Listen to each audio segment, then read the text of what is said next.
कैसे जीवन होता होगा ना, एक 7 साल में ही विधवा हो गई तो बहुत जवान होगी। और इसीलिए उसको हन्ना को कितना ये आ गया कि खुशी हो गई है, धन्यवाद हो गई, मेरे प्रार्थना इतना साल, वो साल नहीं देखी, 84 इयर्स नहीं देखी, वो प्रार्थना करने का उसका उत्तर देखी। यदि आपका अभिलाषा को आप उसको कंट्रोल नहीं कर सकते हो तो it's better to get married, है ना, शादी करना अच्छा है। जब हम जवान है अभी, हमारे लाइफ स्टाइल, हमारा जीवन की शैली धन्यवाद देते हुए हम करते रहेंगे, हर एक दिन प्रभु देता रहेगा।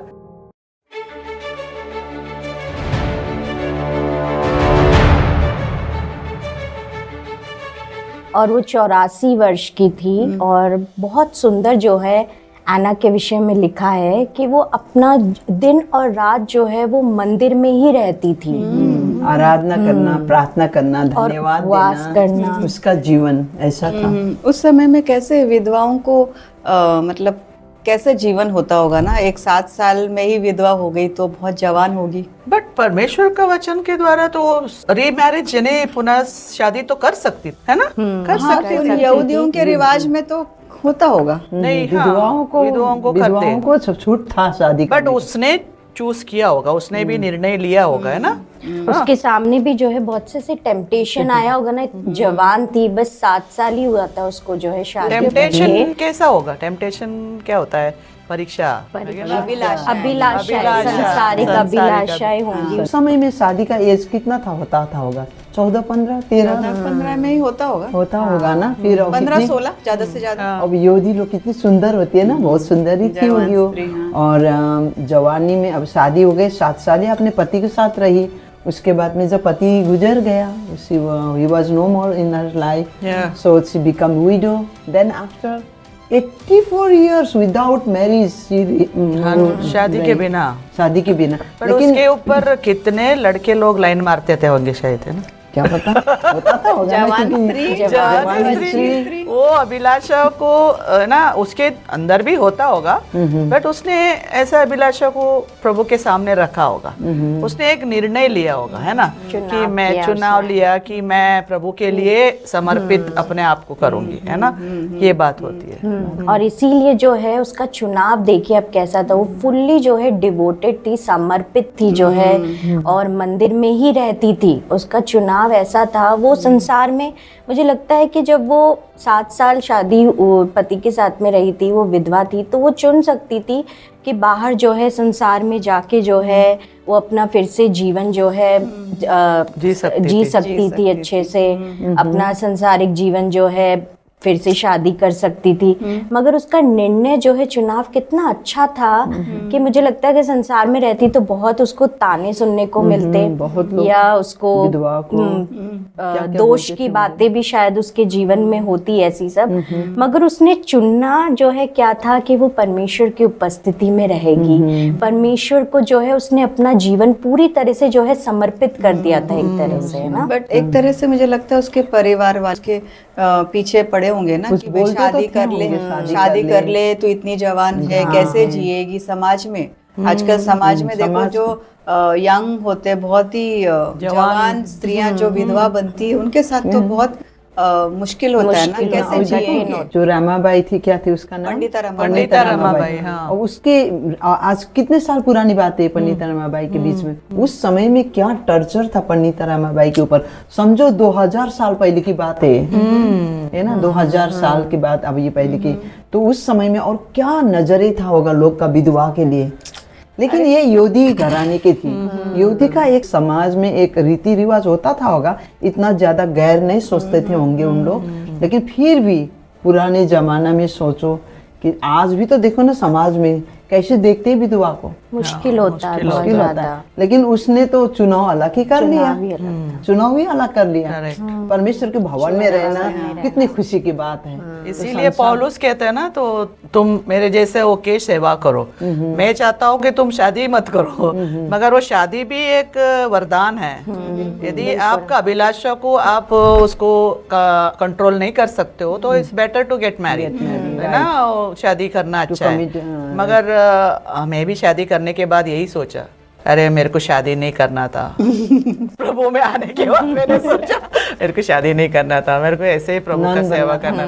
नन बनने की जरूरत नहीं है प्रभु का। अभी ये नन थोड़ी बनी है, वो तो प्रभु के जीवन को समर्पित। नन तो अभी आया है, आज से बहुत साल पुरानी बात है। हाँ, तो फिर प्रभु के उपस्थिति में बैठ के, यानी प्रभु का सेवा करने के लिए कोई है ना जिम्मेदारी नहीं रहती। एक बात तो, एक तो पति का, बच्चे का, या टेंशन ये घर का। आप ही देखो, अभी आपको ही देखो, आप कितना टेंशन में रहते हो। अभी बच्चे आएंगे, वो करेंगे, ये करेंगे। यदि हम शादी नहीं करते तो क्या होता? अच्छा था ना, प्रभु में सेवा करते रहे, सेवा करते रहे के भवन में रहे। बट एक साइड में मैं देखती हूँ तो मेरा अच्छा ही है कि शादी हो गए, बच्चे हो गए, नाती पोते हो गए, वो भी एक वरदान है। प्रभु ने ब्लेसिंग बोला है, था ना आशीष है। आदम और हवा को तो पहले से बोला ना परमेश्वर ने कि फूलो फलो पृथ्वी पे भर जाओ। शादी नहीं करते तो कहाँ से फूलते, कहाँ से फलते, कहाँ से बच्चे होते, कहाँ से मल्टीप्लाई होता था, संतान दोनों को तरफ बढ़ाना है। है। नहीं, दोनों संतान तरफ। वो बट भी एक एक बात जिम्मेदारी है, जो भी शादी नहीं करते हैं उनको वो पौलुस सही बोल रहा है कि भाई तुम प्रभु के उपस्थिति में रहो।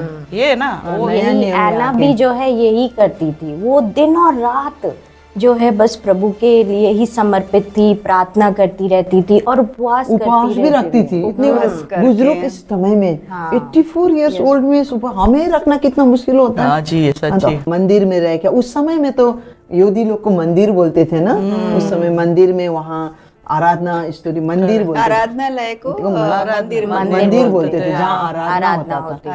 आज तो मुझे लगता है कि नया नियम में तो मंदिर तो हम है ना। वचन में लिखा तुम परमेश्वर का मंदिर हो। तो परमेश्वर, मेरे क्या समझ में आया मंदिर के बारे में, आपको मालूम कि मुझे ये समझ में आया कि परमेश्वर ने हमें बनाया। अब वो परमेश्वर चाहता है कि हमने बनाए हुए घर में वो रहना नहीं चाहता है, उसके बनाए हुए घर में वो रहना चाहता है। सही बात है ना। उसने जो घर को स्थापना किया, जिस घर को उसने बनाया, उसी घर में परमेश्वर रहना चाहता है, ना कि हमारे बनाए हुए घर में।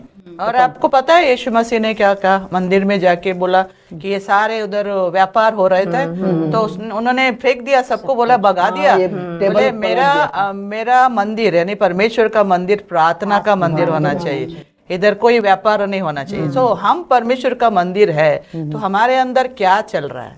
प्रार्थना चल रहा है या स्तुति आराधना चल रहा है? वो प्रभु देखता है। अभी ये तो मंदिर में आने गए और आराधना में पूरे दिन रात उधर रही, वो एक बात अलग थी। मगर आज के दिन के हम देखेंगे कि हमारे जीवन, हम मंदिर होके प्रभु को क्या हम देते। वो तो इंटरसेड करने वाली थी, है कि नहीं? वो तो मध्यस्थ करने वाली थी। और वो बाट जो रही थी, हम पढ़ते हो, बाट जो रही थी कि उद्धार करता आएगा। और उसको ये मिला था कि भविष्यवाणी की वो देखेगी। और कितने साल सोचो, उद्धारकर्ता का 84 साल इंतजार कि उद्धार करता आएगा और यहूदियों को भी उद्धार देगा।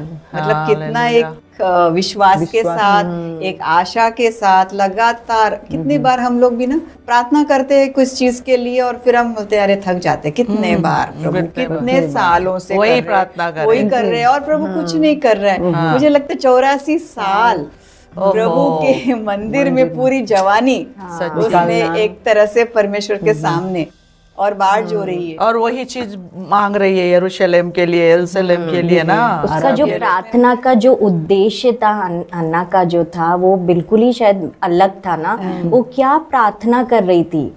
आज जो है हमें भी जो है सोचना है, विचार करना है कि हम क्या प्रार्थना करते हैं। उसका प्रार्थना का विषय ये था कि वो उद्धारकर्ता के लिए जो है, जो सबको बचाने वाला है, उसकी जो है वो बाट जो रही थी। इंतजार कर रही है वो, देखने के लिए आंखें उसकी तरसी होगी, कब मैं देखूंगी, कब मैं देखूंगी। पवित्र आत्मा ने, अब देखो आज के दिन, आज यीशु मसीह आए हुए 2000 साल हो चुका है, फिर भी यहूदी जाति ने ये बात को समझ नहीं पाए हैं। लेकिन वो लेडी ने, जो यहूदी का पुराना नियम का अंतिम भविष्यवक्ता थी, है ना, उसने, और उसके एक और आदमी था वहाँ, सिमोन नाम करके था।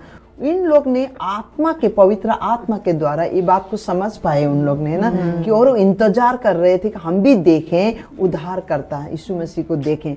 और सिमोन को तो देख लिया, उसने बोला मेरे आंख ने उद्धार करता कर लिया, देख लिया, तो उसने अपने दम, उसके बाद में वो अपना जीवन समाप्त, अंतिम उसका जीवन हो गया। लेकिन ये लेडी थी अब इसने भी पहचाना यीशु मसीह के बारे में, उद्धारकर्ता के बारे में, लेकिन आज तक भी उस यहूदी ने समझ नहीं पाए जो अब हमारा यीशु मसीह ये उद्धारकर्ता उद्धारकर्ता है ना? तो यही हमारे तो सबसे बड़ी क्या बोलते हैं मिस्ट्री है कि परमेश्वर स्वयं आया मनुष्य का रूप लेके। वो यूहन्ना यूहन्ना में के लिखा पुस्तक हुआ में है लिखा है ना, वो अपनों के बीच में आया मगर और अपनों ने उन्होंने ही नहीं उसे नहीं पहचाना, पहचाना। ये लेकिन बात। ये जो स्त्री थी जो दिन रात प्रभु के उपस्थिति में, उसने पहचाना। ऐसा नहीं पहचाना। क्योंकि वो परमेश्वर की उपस्थिति में थी।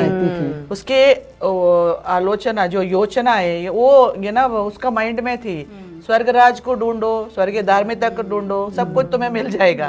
तो स्वर्गराज के ऊपर वो उसके मन था, हृदय के वही अभिलाषा थी।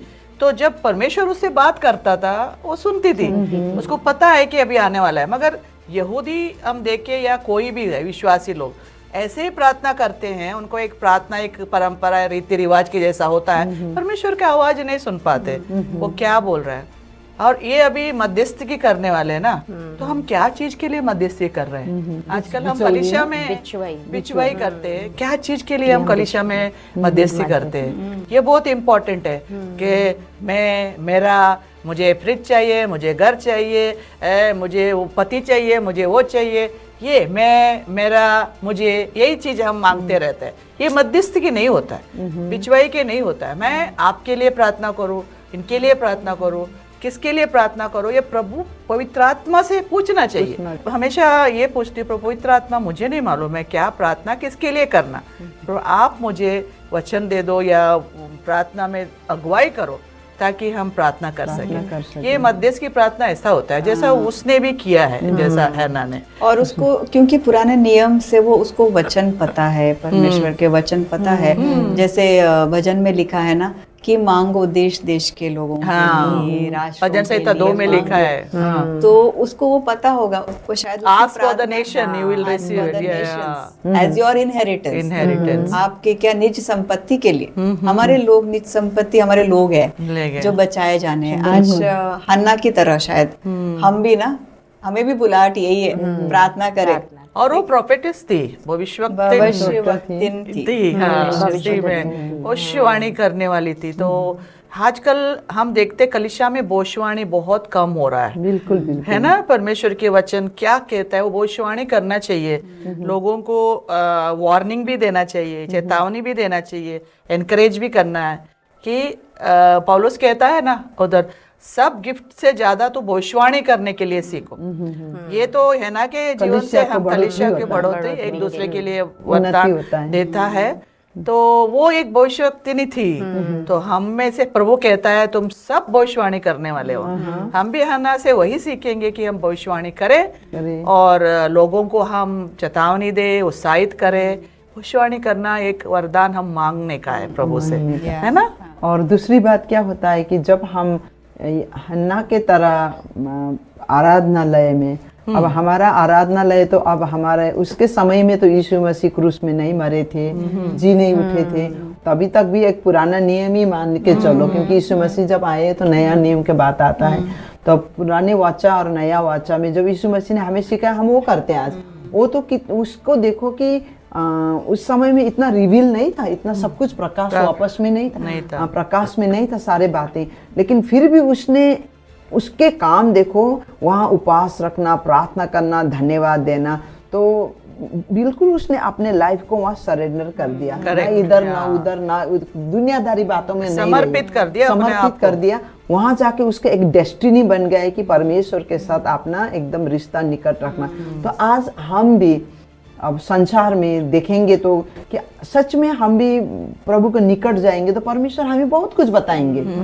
जैसे हन्ना के जीवन में रिवील किया, उसको पता चला कि आने वाले हमारा मसीहा आ रहा है। कैसे पता चला? पवित्र आत्मा के रिवील किया, पवित्र आत्मा ने प्रकाश दिया।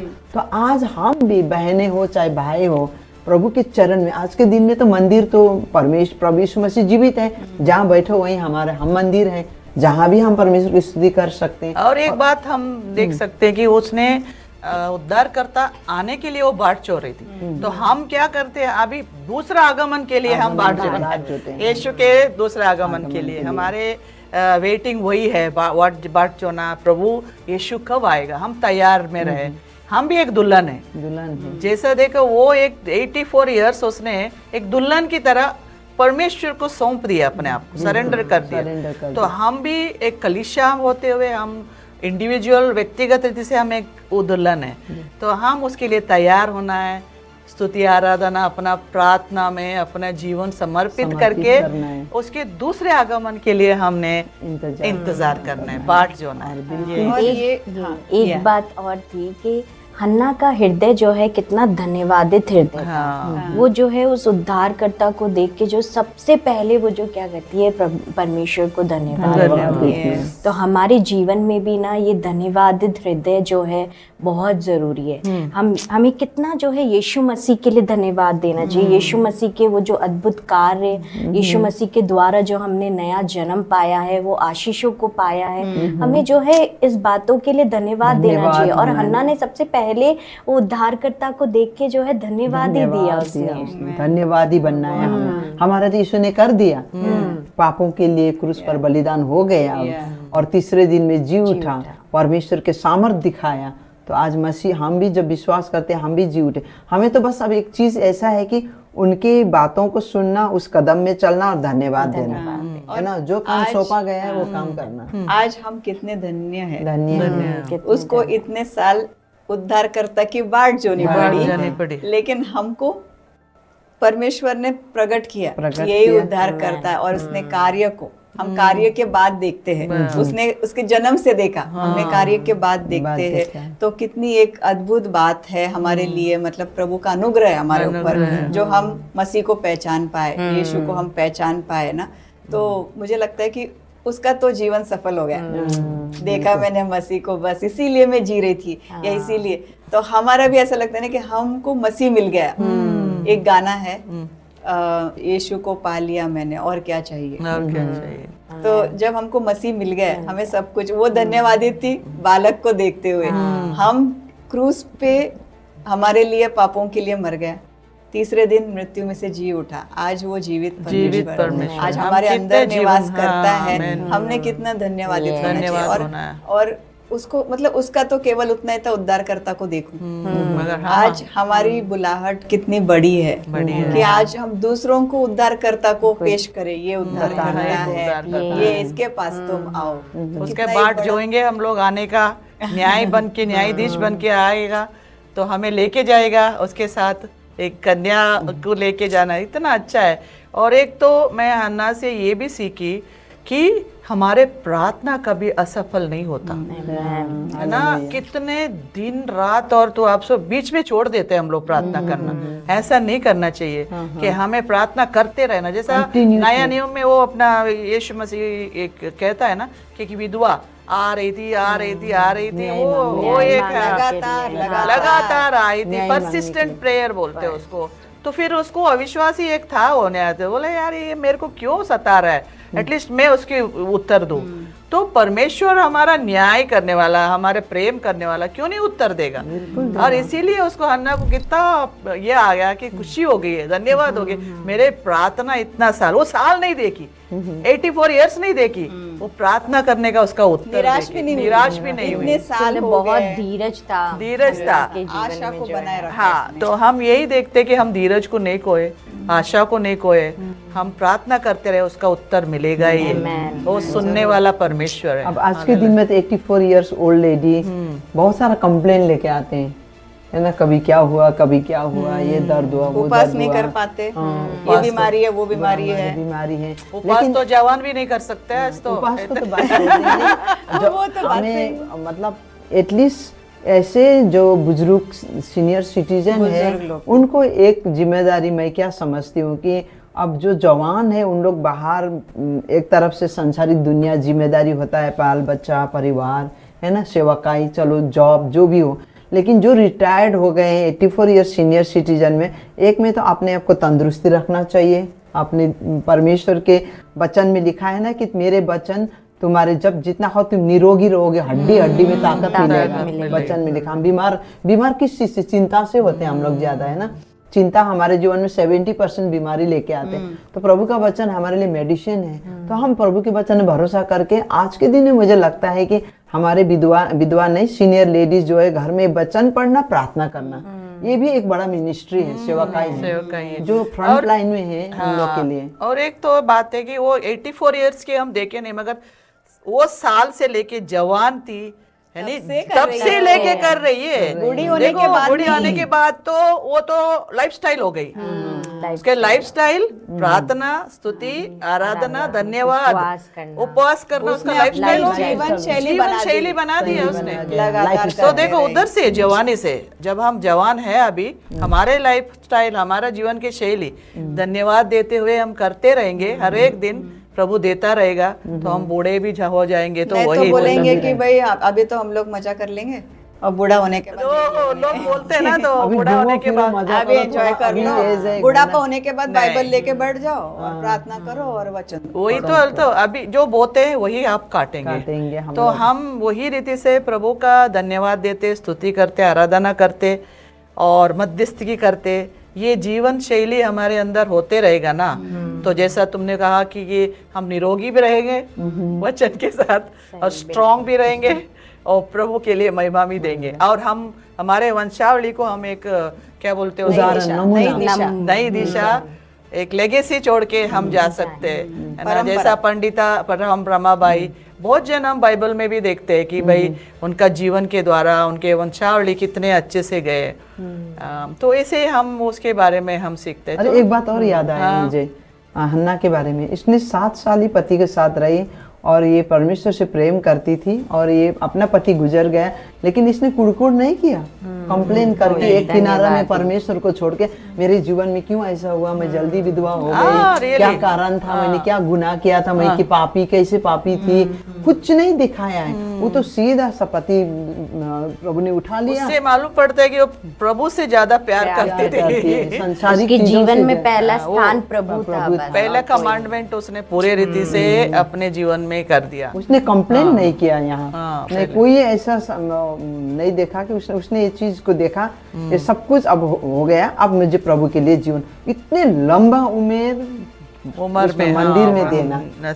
तो आज हमारा बहुत ही मतलब अद्भुत है, मतलब असंभव लगता है आज की दुनिया में। हम भी अगर 84 साल तक, क्या हम भी 84 साल तक जिएंगे, हम कैसे भी हालात में प्रचार में जा सकते हैं, कर सकते हैं कि प्रभु का वचन कहता है असंभव को संभव करने वाला परमेश्वर है, उसका अनुग्रह काफी है। हमें भी लगे रहना चाहिए, रुकना नहीं चाहिए हमें। तो मेरा एक फेवरेट वचन है कि जैसा तेरा अनुग्रह मेरे लिए काफी है, तेरा सामर्थ मेरा कमजोरी में बलवंत देता है।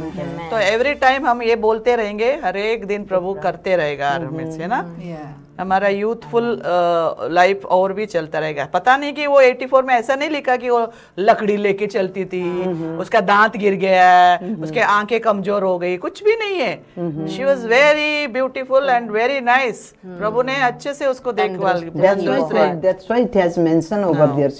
फास्टिंग कौन ले सकता है, जो स्ट्रॉन्ग है, जो मतलब वो के हो सकता शरीर में स्किनी हो चुकी थी होगी, लेकिन आत्मा में जोश से भरे हुए ताकत था उसका। क्योंकि हम आत्मा है ना, शरीर तो एक ढांचा है, तो हम आत्मा के कितना भरते हैं प्रभु का वचन, प्रार्थना, आराधना, स्तुति, धन्यवाद, तो आत्मा बढ़ता है। और शरीर को तो कुछ भी नहीं है, वो तो काम बलवंत होते हैं। मूसा तो 120 साल तक भी जैसा जवान थे वैसा उसका आंख भी कमजोरी नहीं हुआ, कुछ बोलकर मूसा के लेकिन उसका ये भी तो है ना, उसके मन में आपके जैसे हमारी जैसे चिंता नहीं थी ना, उसको चिंता नहीं थी ना, बच्चों की चिंता, पति की चिंता, या घर वालों की चिंता, चिंता एक फोकस था, एक ही केंद्र प्रभु। और वो है ना, जैसे लिखा है कि तुम संपूर्ण मन से, संपूर्ण प्राण से, संपूर्ण जीवन से परमेश्वर की प्रेम करो। प्रभु इसीलिए यीशु मसीह कहता है ना, चिंता मत करो, डरो मत। ये हम लोग रोज प्रैक्टिस करेंगे ना। 2 रोटी हम लोग खाते नहीं है, कुछ सोच के भी नहीं खाते हम लोग 2-2 रोटी। टेंशन हो गया तो ज्यादा खाता है, कोई टेंशन होता है तो बिल्कुल नहीं खाता है, सब मानसिक रीति से हम लोग कोई टेंशन हो तो ज्यादा खा लेते हैं। इसीलिए हमें सीखना चाहिए खाना से कि भाई कैसा हमारा जीवन को हमें व्यर्थ उसमें मन था ना, इसलिए यीशु मसीह बोलता है ना कि तुम्हारा मन उन स्वर्गीय बातों पर लगा दो। तो क्योंकि हमारा मन इस दुनिया की बातों में लगा रहता है ना, तो ये सारी हमारी प्रॉब्लम्स होती है, सारा टेंशन, सारे जो बोलते हैं आप फिर बीमारी का कारण होता है, क्योंकि मन से शुरू हो जाता है। तो उसका मन प्रभु पे लगा था, रात दिन अगर वो ध्यान कर रही थी तो केवल प्रभु का ध्यान कर रही थी, केवल प्रभु का। तो अगर हम भी, मुझे लगता है कि इतना मुश्किल भी नहीं होगा हमारे लिए, निश्चिंत होके हमने मन बनाना है, उसने चुनाव हमने भी अगर चुनाव करेंगे ना कि नहीं मैं प्रभु मेरा मन तेरी ओर लगा दूंगा, तो मुझे लगता है कि हम वही शरीर में भी सही रहेंगे, सदा आनंदित रहो, सदा और हर बात में धन्यवाद दो, हर बात में धन्यवाद दो। तो प्रेज गॉड के हमने घर है धन्यवाद दो, नहीं है धन्यवाद दो, गाड़ी है धन्यवाद दो, नहीं है धन्यवाद, पैदल जा रहे हैं धन्यवाद प्रभु। मध्यस्थी वो करो कि प्रभु चाहता है वही मध्यस्थी करो। गाड़ी दे दो, वो दे दो, बंगला दे दो, वो सब नहीं है। मध्यस्थी की जो प्रभु कहता है उसके मध्यस्थी की हम करें। आमीन। तो हम हन्ना से क्या सीखा आज हम बताएंगे। बिल्कुल।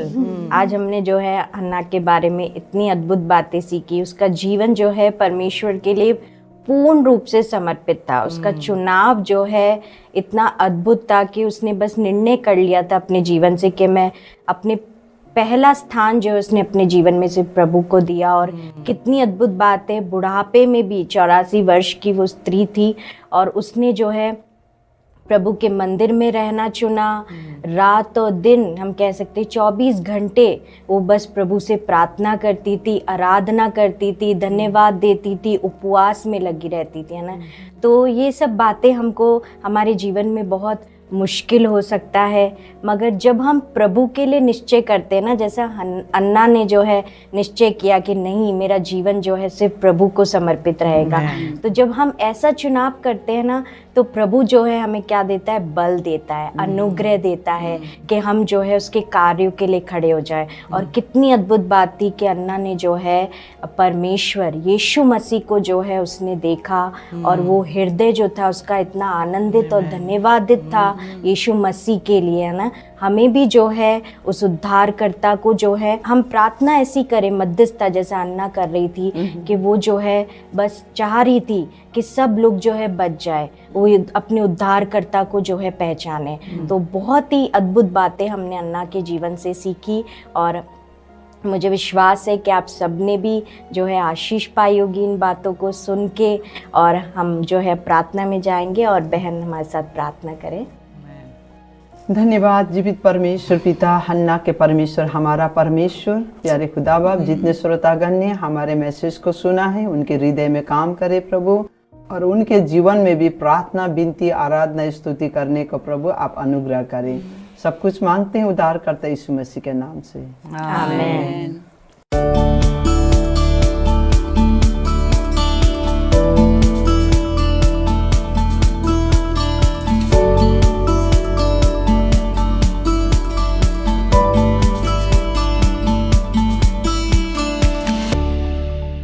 मैं एक पिता हूँ और हर पिता की तरह मेरी भी सबसे बड़ी चिंता अपनी बेटी के लिए अच्छा, ईमानदार और विश्वासु साथी चुनना। व्हाट्सएप ग्रुप्स, मैट्रिमोनियल साइट्स, सब जगह सिर्फ कंफ्यूजन था। कहीं पे प्रोफाइल फेक थी तो कहीं लोग पैसे लेकर भाग गए। फिर मेरे एक चर्च मेंबर ने मुझे मसीही साथी के बारे में बताया। मुझे तो पहले यकीन ही नहीं हुआ कि सिर्फ 25 रुपए में ऐप एक्सेसिबल और सिक्योर है, और इतने कम में भी हर प्रोफाइल वेरीफाइड और जेन्युइन।